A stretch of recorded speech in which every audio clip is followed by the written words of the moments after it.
ಎಲ್ಲ ದೇವತೆಗಳು ನಮ್ಮ ಒಳ್ಳೆಯದು ಮಾಡಲಿ ಅಂತ ನಮ್ಮ ಎಲ್ಲ ಕಾಂಗ್ರೆಸ್ ಪಕ್ಷದ ಮುಖಂಡರ ಪರವಾಗಿ ಬೇಡಿಕೊಳ್ಳುತ್ತಾ ಈ ಕಾರ್ಯಕ್ರಮವನ್ನು ಪ್ರಾರಂಭಿಸುತ್ತೇನೆ. ಈ ಪತ್ರಿಕಾಗೋಷ್ಠಿಗೆ ಆಗಮಿಸಿರುವಂತ ಎಲ್ಲ ನನ್ನ ಕಾಂಗ್ರೆಸ್ ಪಕ್ಷದ ಮುಖಂಡರೇ ಮತ್ತು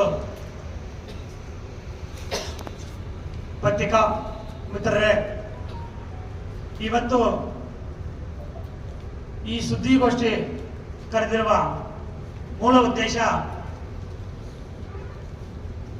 ಪಕ್ಷದ ಸಂಘಟನೆ ಮತ್ತು ನಮ್ಮ ಕಾಂಗ್ರೆಸ್ ಪಕ್ಷದ ಎಲ್ಲ ಮುಖಂಡರ ಕಾರ್ಯಕರ್ತರ ಸಹಕಾರದೊಂದಿಗೆ ಆದಿನಾರಾಯಣ ಚಾರಿಟೇಬಲ್ ಟ್ರಸ್ಟ್ ಇಂದ ಉಚಿತವಾಗಿ ಹೆಲ್ಮೆಟ್ ವಿತರಣಾ ಕಾರ್ಯಕ್ರಮ ಅಂಗವಾಗಿ ಇವತ್ತು ನಾವು ಈ ಪತ್ರಿಕಾಗೋಷ್ಠಿಯನ್ನು ಕರೆದಿದ್ದೇವೆ.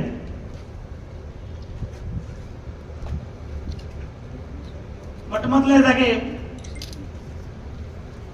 ನನಗೆ ಆವ್ನಿ ಬ್ಲಾಕ್ ಅಧ್ಯಕ್ಷರಾಗಿ ನೇಮಕ ಮಾಡಿದ್ದಾರೆ. ಅದರ ಬಗ್ಗೆ ಸ್ವಲ್ಪ ವಿವರಣೆ ಕೊಡ್ತೀನಿ. ಅದು ಖಾಲಿ ಇತ್ತು. ನಮ್ಮ ನೀಲಕಂಠನವರು ನಿಧನರಾದ ಮೇಲೆ 1 ವರ್ಷದಿಂದ ಖಾಲಿ ಇತ್ತು. ನಮ್ಮ ಕಾಂಗ್ರೆಸ್ ಪಕ್ಷಕ್ಕೆ ಅವರು ಎಷ್ಟು ಮುಖ್ಯ ಇತ್ತು ಅನ್ನೋದು ನಿಮಗೆಲ್ಲ ಗೊತ್ತಿರುವ ವಿಷಯ. ರಾತ್ರಿ ಹಗಲು ಅನ್ನೋದೇ ನಮ್ಮ ನೀಲಕಂಠನವರು ಪಕ್ಷಕ್ಕಾಗಿ ದುಡಿದಿದ್ದಾರೆ. ನಾವೊಂದು ದೀರ್ಘ ಸುಮಂಗಲಿ ಭವ ಕಾರ್ಯಕ್ರಮ ಮಾಡುವ ಕಾರ್ಯಕ್ರಮದ ಅಂಗವಾಗಿ ಅವರು ಕೆಲಸದಲ್ಲಿ ನಿರತರಾಗಿರುವ ಸಮಯದಲ್ಲಿ ಅವರು ಅನಾರೋಗ್ಯಕ್ಕೆ ತುತ್ತಾಗಿ ಹೃದಯಾಘಾತದಿಂದ ನಿಧನರಾದರು. ಆ ಸ್ಥಾನಕ್ಕೆ ಖಾಲಿ ಇತ್ತು. ಆ ಸ್ಥಾನಕ್ಕೆ ನನ್ನ ಮೇಲೆ ನಂಬಿಕೆ ಇಟ್ಟು ನನ್ನ ಕಾಂಗ್ರೆಸ್ ಪಕ್ಷದ ಎಲ್ಲ ಮುಖಂಡರು, ಕಾರ್ಯಕರ್ತರು, ಈ ರಾಜ್ಯದ ಮುಖ್ಯಮಂತ್ರಿಯಾದ ಸಿದ್ದರಾಮಯ್ಯರವರು, ಉಪಮುಖ್ಯಮಂತ್ರಿಯಾದ ಡಿ.ಕೆ. ಶಿವಕುಮಾರ್ ಅವರು, ಮುಖ್ಯವಾಗಿ ನಮ್ಮ ಕೋಲಾರ ಕ್ಷೇತ್ರದ ಶಾಸಕರಾದಂಥ ನಮ್ಮ ಕೊತ್ತೂರು ಜಿ ಮಂಜಣ್ಣನವರು, ಅನಿಲ್ ಅಣ್ಣನವರು, ಇವರೆಲ್ಲರೂ ಸೇರಿ ನಮ್ಮ ಕಾಂಗ್ರೆಸ್ ಪಕ್ಷದ ಮುಖಂಡರ ಆಶಯದೊಂದಿಗೆ ಅವರ ಭರವಸೆ ಮತ್ತು ಅವರ ಸಪೋರ್ಟ್ದೊಂದಿಗೆ ಇವತ್ತು ನನಗೆ ಆವ್ನಿ ಬ್ಲಾಕ್ ಅಧ್ಯಕ್ಷರಾಗಿ ಆಯ್ಕೆ ಮಾಡಿದ್ದಾರೆ ಮತ್ತು ಕಾಂಗ್ರೆಸ್ ಪಕ್ಷ ಸಂಘಟನೆ ಮಾಡಕ್ಕೆ ನನಗೆ ಜವಾಬ್ದಾರಿಯನ್ನು ಕೊಟ್ಟಿದ್ದಾರೆ. ಎಲ್ಲರಿಗೂ ನಾನು ಅಭಿನಂದನೆಗಳನ್ನು ತಿಳಿಸಲು ಬಯಸ್ತೀನಿ. ಈ ಸಂದರ್ಭದಲ್ಲಿ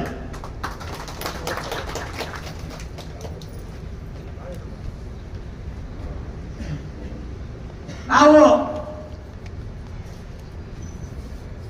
ಹೆಲ್ಮೆಟ್ ಕಾರ್ಯಕ್ರಮಕ್ಕಿಂತ ನಮಗೆ ಈಗ ಮುಖ್ಯವಾಗಿ ನನಗೆ ಜವಾಬ್ದಾರಿ ಕೊಟ್ಟಿರೋದ್ರಿಂದ ಪಕ್ಷದ ಸಂಘಟನೆ ಬಗ್ಗೆ, ಪಕ್ಷದ ಸಂಘಟನೆಯಲ್ಲಿ ಮಾಡಬೇಕಾದ್ರೆ ಈಗ ಮುಂಚೂಣಿ ಘಟಕಗಳು ಖಾಲಿ ಇದೆ. ಸುಮಾರು ವರ್ಷಗಳಿಂದ ಈಗ ಮುಂಚೂಣಿ ಘಟಕಗಳೆಲ್ಲ ಖಾಲಿ ಇದೆ.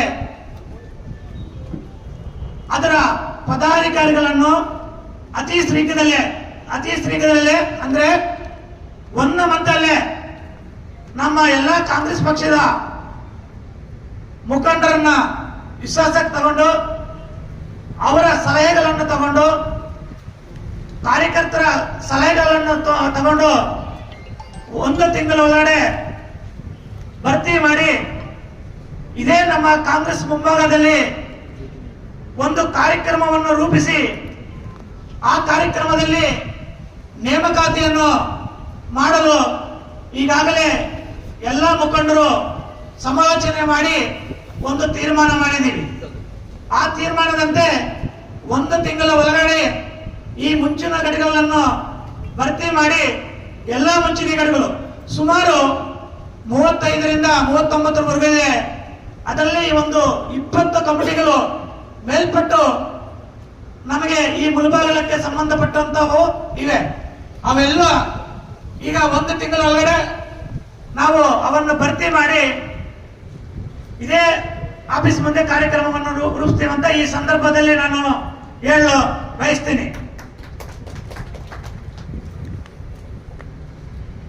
ನಾವು ಕಾಂಗ್ರೆಸ್ ಪಕ್ಷದ ಮುಖಂಡರೊಂದಿಗೆ ಮತ್ತು ಕಾರ್ಯಕರ್ತರ ಬೆಂಬಲದೊಂದಿಗೆ ಆದಿನಾರಾಯಣ ಚಾರಿಟಬಲ್ ಟ್ರಸ್ಟ್ ಇಂದ ಸಮಾಜ ಕಲ್ಯಾಣ ಕಾರ್ಯಕ್ರಮಗಳನ್ನು ನಾವು ಆಯೋಜನೆ ಮಾಡ್ತಾ ಇದ್ದೀವಿ. ಆದಿನಾರಾಯಣ ಚಾರಿಟಬಲ್ ಟ್ರಸ್ಟ್ ಇಂದ ಕಾರ್ಯಕ್ರಮ ರೂಪಿಸಿದ್ರು ನನಗೆ ಬೆಂಬಲವಾಗಿ ನಮ್ಮ ಕಾಂಗ್ರೆಸ್ ಪಕ್ಷದ ಎಲ್ಲ ಮುಖಂಡರು, ರಾಜ್ಯ ಮಟ್ಟದ ನಾಯಕರು, ಜಿಲ್ಲಾ ಮಟ್ಟದ ನಾಯಕರು ಬೆಂಬಲ ಕೂಡ ನನಗಿದೆ. ನಾವು 5 ಕಾರ್ಯಕ್ರಮಗಳನ್ನು ಹಮ್ಮಿಕೊಂಡಿದ್ದೇವೆ. 1 ದೀರ್ಘ ಸುಮಂಗಲಿ ಭವ, ಮಾತೃದೇವೋ ಭವ, ಆಚಾರ್ಯ ದೇವೋಭವ, ಕಾಯಕ ದೇವೋಭವ ಮತ್ತು ಜೀವ ಸಂಜೀವನಿ. ನಾವು ಈಗ ಈ 5 ಕಾರ್ಯಕ್ರಮಗಳ ಮುಂದುವರೆದ ಭಾಗವಾಗಿ ಈಗ ಜೀವ ಸಂಜೀವನಿ ಕಾರ್ಯಕ್ರಮವನ್ನು ನಾವು ಈಗ ಹಮ್ಮಿಕೊಂಡಿದ್ದೀವಿ. ನಿಜವಾಗ್ಲೂ ಹೇಳ್ಬೇಕಂತ ಅಂದ್ರೆ ನಾನು ಈ ಸಂದರ್ಭದಲ್ಲಿ ಹೇಳ್ತಾ ಇದ್ದೀನಿ, ನನಗೆ ಇದ್ರದ್ದು ಐಡಿಯಾನೇ ಇರಲಿಲ್ಲ. ನಮ್ಮ ಜಿಲ್ಲಾ ನಮ್ಮ SP ಅನೌನ್ಸ್ ಮಾಡಿದಾಗ ಎಲ್ಲ ಹೆಲ್ಮೆಟ್ ವಿತರಣೆ, ಇದು ಹೆಲ್ಮೆಟ್ ಕಾರ್ಯಕ್ರಮ ಮಾಡಬೇಕಂತ ನಮಗೆ ಆಲೋಚನೆ ಬಂದಿದ್ದು. ಆ ಜಿಲ್ಲಾ SP ಅವರು ಹೆಲ್ಮೆಟ್ ಕಡ್ಡಾಯ ಅಂತ ಹೇಳ್ಬಿಟ್ಟು ಒಂದು ಅನೌನ್ಸ್ಮೆಂಟ್ ಮಾಡ್ತಾರೆ. ನನ್ನ ಪಕ್ಕದಲ್ಲಿ ನಮ್ಮ ಕಾಂಗ್ರೆಸ್ ಪಕ್ಷದ ಮುಖಂಡರು ಇರ್ತಾರೆ. ನಮ್ಮ ರಾಜೇಂದ್ರ ಗೌಡ ಆಗಿರ್ಬೋದು, ಸರ್ವಜ್ಞ ಗೌಡರು ಆಗಿರ್ಬೋದು, ಮಂಜನ್ ಆಗಿರ್ಬೋದು, ರಾಮಲಿಂಗ ಆಗಿರ್ಬೋದು, ಇನ್ನು ಅನೇಕ ಲೀಡರ್ಗಳು ನಮ್ಮ ಕಾರ್ಗಿಲ್ ಹಿಂಗೆ ನಾವು ಒಂದು ಕಾರ್ಯಕ್ರಮ ಮಾಡುವಾಗ ಎಲ್ಲರೂ ಇರ್ತಾರೆ. ಆ ಕಾರ್ಯಕ್ರಮದಲ್ಲಿ ಒಂದು ಪಾಂಪ್ಲೆಟ್ ಮೋಸ್ಟ್ಲಿ ನ್ಯೂಸ್ ಏನೋ ಬರುತ್ತೆ ಒಟ್ಟಿನಲ್ಲಿ. ಅದನ್ನು ನೋಡಿದ ತಕ್ಷಣ ನಾವು ಈ ಕಾರ್ಯಕ್ರಮವನ್ನು ಮಾಡಿದ್ರೆ ಚೆನ್ನಾಗಿರುತ್ತೆ ಅಂತ ನನಗೆ ಎಲ್ಲ ಮುಖಂಡರು ನನಗೆ ಸಲಹೆ ಕೊಟ್ಟರು. ಅದರ ಹೆಸರು, ಆ ಹೆಸರು ಕೂಡ ನಾನು ಇಟ್ಟಿದ್ದಲ್ಲ, ಮೋಸ್ಟ್ಲಿ ನಮ್ಮ ಚಲಪತಿ ವಿಡಿಯೋದಲ್ಲಿ ನಾನು ನೋಡಿದೆ ಅನ್ಸುತ್ತೆ, ಜೀವ ಸಂಜೀವನಿ ಅಂತ ಹೆಸರು.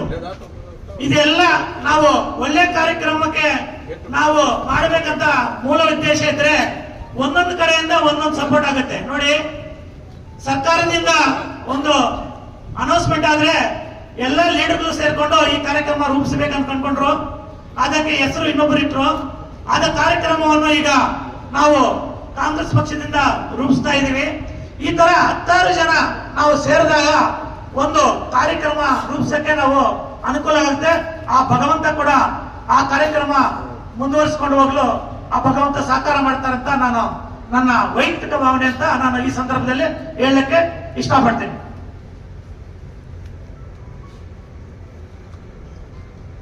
ಈಗ ಎಲ್ಲದಕ್ಕಿಂತ ಮುಖ್ಯವಾಗಿ ಇವತ್ತಿನ ಮೂಲ ಉದ್ದೇಶ ಸುಮಾರು ದಿನಗಳಿಂದ ನಾವು ಹೆಲ್ಮೆಟ್ ಕಾರ್ಯಕ್ರಮ ಅಂದ್ರೆ ಉಚಿತವಾಗಿ ಹೆಲ್ಮೆಟ್ ವಿತರಣೆ ಮಾಡುವ ಕಾರ್ಯಕ್ರಮವನ್ನು ಮಾಡಬೇಕಂತ ಆಲೋಚನೆ ಮಾಡಿದ್ವು. ಆ ಕಾರ್ಯಕ್ರಮ ಮೊದಲಿಗೆ ಚಿಕ್ಕದಾಗಿ ಮಾಡಬೇಕಂತ 5,000 6,000 ಆದ್ರೆ ಸಾಕು ಅನ್ನೋದು ಅಭಿಪ್ರಾಯ ಇತ್ತು. ಅದು ನಮ್ಮ ಮುಖಂಡರ ಜೊತೆ ಸಮಾಲೋಚನೆ ಮಾಡಿದಾಗ ದಿನೇ ಅದು ತುಂಬಾ ಜಾಸ್ತಿ ಬೇಕಂತ ಬೇಡಿಕೆ ಬಂತು. ಆ ಬೇಡಿಕೆ ಪ್ರಕಾರ ಅಷ್ಟೊಂದು ಹೆಲ್ಮೆಟ್ಗಳು ಬೇಕಾದ್ರೆ ನಾವು ಮುಂಚಿತವಾಗಿ ಯಾವ್ದಾದ್ರು ಕಂಪನಿಗೆ ಆರ್ಡರ್ ಕೊಡಬೇಕಾಗಿ ಬಂತು. ಅದರಿಂದ ಇಲ್ಲಿ ಹತ್ತಿರದಲ್ಲಿ ಯಾವುದೇ ಹೆಲ್ಮೆಟ್ ಕಂಪನಿಗಳು ಯಾವುದೂ ಇಲ್ಲ. ಅದರಿಂದ ಸುಮಾರು 20,000ಕ್ಕಿಂತ ಮೇಲ್ಪಟ್ಟು ಹೆಲ್ಮೆಟ್ಗಳು ನಮಗೆ ಇಲ್ಲಿ ಬೇಕಾಗಿರೋದ್ರಿಂದ ಈ ಕಾರ್ಯಕ್ರಮ ರೂಪಿಸಲು ಸ್ವಲ್ಪ ತಡವಾಯಿತು. ಆದರೂ ನಾವು ಈ ಕಾರ್ಯಕ್ರಮವನ್ನು ತುಂಬಾ ಚೆನ್ನಾಗಿ ಮಾಡಬೇಕಂತ ಪ್ಲಾನ್ ಇಟ್ಕೊಂಡಿದ್ವಿ. ದಿನಾಂಕ 4 ಫೆಬ್ರವರಿ 2026.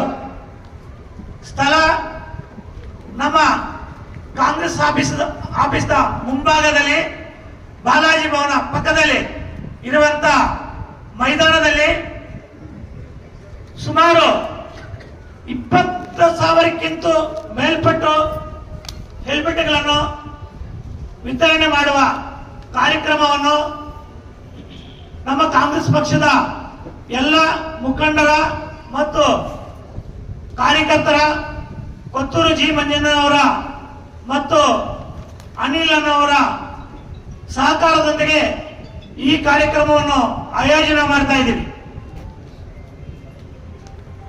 ಈ ಕಾರ್ಯಕ್ರಮದಲ್ಲಿ ಭಾಗವಹಿಸಬೇಕಾದ್ರೆ ಆಧಾರ್ ಕಾರ್ಡ್ದಲ್ಲಿ ಅವರ ಮೊಬೈಲ್ ನಂಬರ್ ಅನ್ನು ನಮೂದಿಸಿರಬೇಕು ಮತ್ತು ಕಡ್ಡಾಯವಾಗಿ ದ್ವಿಚಕ್ರ ವಾಹನವನ್ನು ತರಬೇಕು. ದ್ವಿಚಕ್ರ ವಾಹನದ ಜೊತೆಗೆ ಸಾಲುಗಳಲ್ಲಿ ನಿಲ್ಲುವ ತರ ನಾವು ಪ್ಲಾನ್ ಮಾಡಿದ್ದೀವಿ. ಓನ್ಲಿ ಆಧಾರ್ ಕಾರ್ಡ್ ಇದ್ರೆ ಸಾಕು. ಮುಳಬಾಗಲ ಆಧಾರ್ ಕಾರ್ಡ್ ಮಾತ್ರ ಕಂಪಲ್ಸರಿ ಇರಬೇಕು. ಮುಳಬಾಗಲ ತಾಲೂಕಿನ ಆಧಾರ್ ಕಾರ್ಡ್ ದ್ವಿಚಕ್ರ ವಾಹನದೊಂದಿಗೆ ಸಾಲುಗಳಲ್ಲಿ ನಿಲ್ಲಬೇಕು. ಬೆಳಗ್ಗೆ 9 ಗಂಟೆಯಿಂದ 12 ಗಂಟೆವರೆಗೂ.